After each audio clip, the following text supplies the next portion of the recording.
Parang mali ako.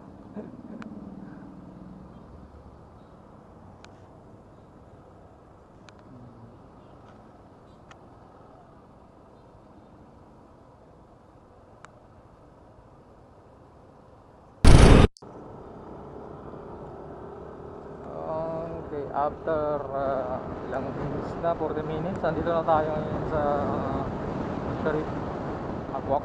Tama, Sharif Agwak. Sharif Agwak na ako, malapit na ako sa Rotonda. Oh! Rotonda. May po. Oh! Grabe ko chill ngayon. Dati kanina gigil na gigil, ngayon chill na naman.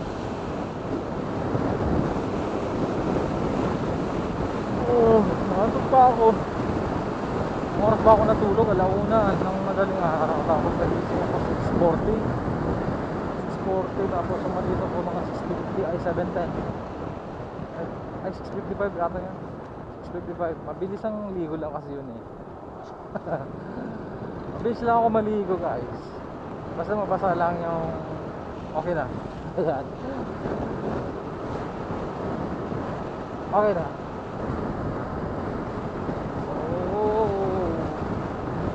Daming pinagbago. Oh, may mga kon na pala dito, oh. Fruit stand.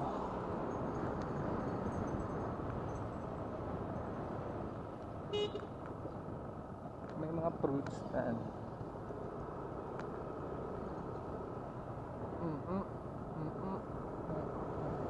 Kaya pala ako chill mag-ride. Ngayon, mag-drive.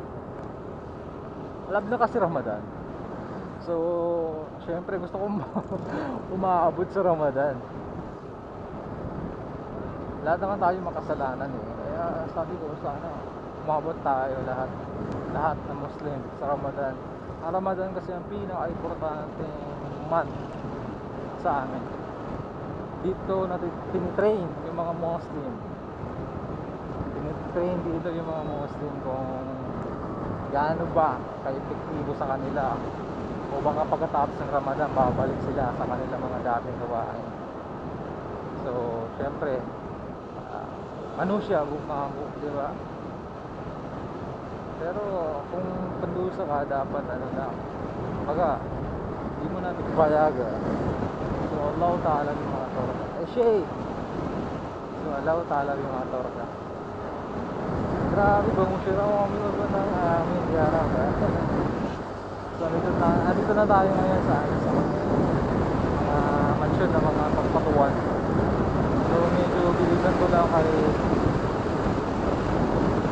malapit na uminit ng araw. Ngayon, malamig pa eh. Baka mamaya mga alas 9 init na.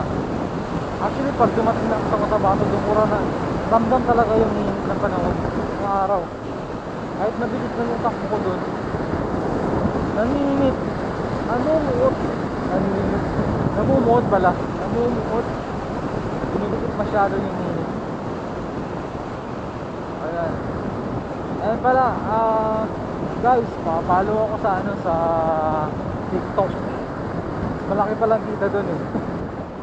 Mas malaking kita doon. Nagbebenta pala ako doon ng mga kahit anong bagay.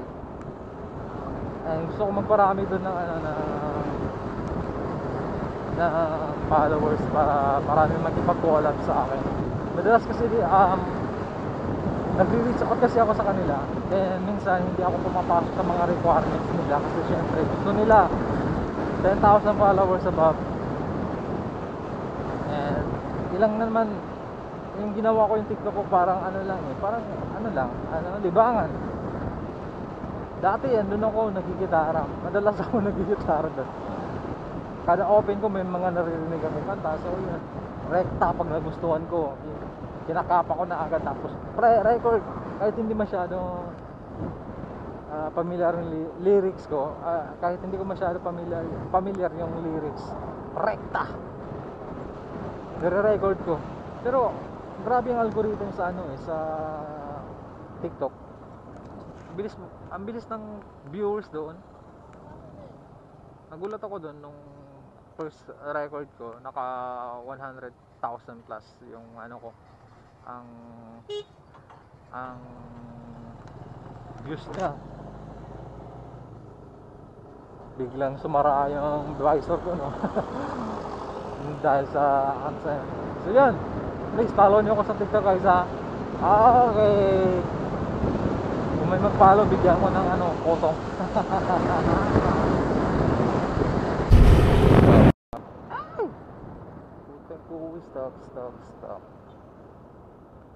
Stop point, checkpoint, syempre, election na rin. Sir, good morning. Cotabato City. Sige, ingat. Thank you.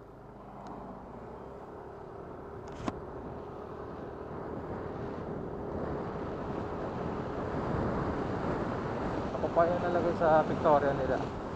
Goods. Sikat naman tayo. Joke na.